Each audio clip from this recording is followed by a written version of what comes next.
Okay, so here's how we're going to increase. We're gonna, now you can increase on the outside or in the middle. Either way. We're gonna do a stitch first. Go in. Oh, golly. Somebody has chewed the tips of these. It makes it a little hard because they're kind of snagging a little bit. Okay, so we've got 2 little stitches like you normally would do. But now we're going to increase.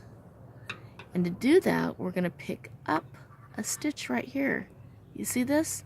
These are the 2 stitches, but in between here, there is a piece of yarn. Let me put myself right here. So in between here, there's this little piece of yarn. We're going to pick this up, and we're just going to add a stitch. Okay? Now we've added, and then we're just going to go on like we did before. And now we've actually added a stitch. So we can just keep going like we normally would. Maybe we want to add more than 1 stitch. I kind of fly by the seat of my pants, but usually when I'm increasing to make a bell, I kind of think like 3 stitches in each row would be good to make it noticeable. At least 2. 1 on kind of each side. Maybe 1 in the beginning of your row and 1 at the end of your row. So then we're just gonna keep going. You see, this is all this is. It's not rocket science. We're going in a loop, around, and through. Then now this is too basic for you. That's okay. Have patience for those who are just learning. There are some who view my videos who have literally never knitted, or who could stand to look at how it's done once or twice. Let's add, we're getting near the end here with just 3 more stitches.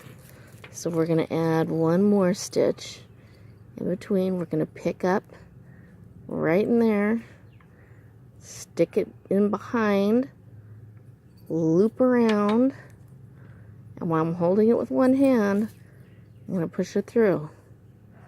That's it. Around, pull back, and off. Ah! I don't know. I wonder if I got an extra one.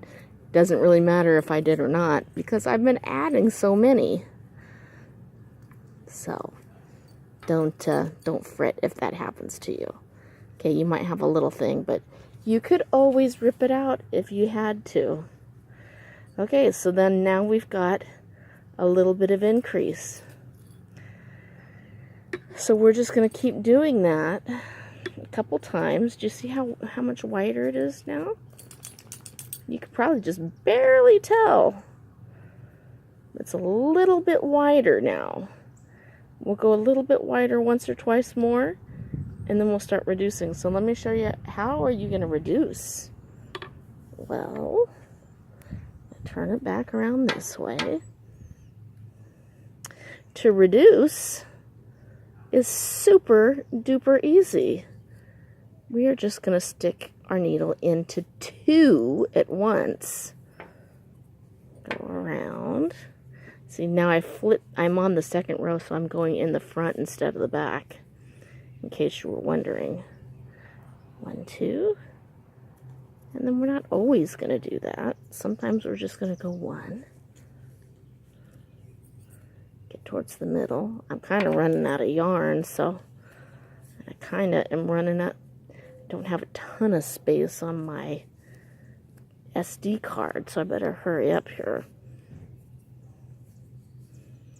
Let's do one more decrease to show you.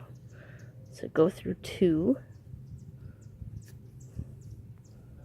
around, and Chippy, don't bark at the neighbors. My dogs are out here. And see, now we've decreased. And so that's what you're going to do when you get towards the end. You're going to keep decreasing row by row by row. But you see how it's made a little curve already? It'll just continue to do that. Chip until you make a curve, and you'll have a bell shape that you will sew on. I'll show you the next little trick on the third video. It's super, super basic.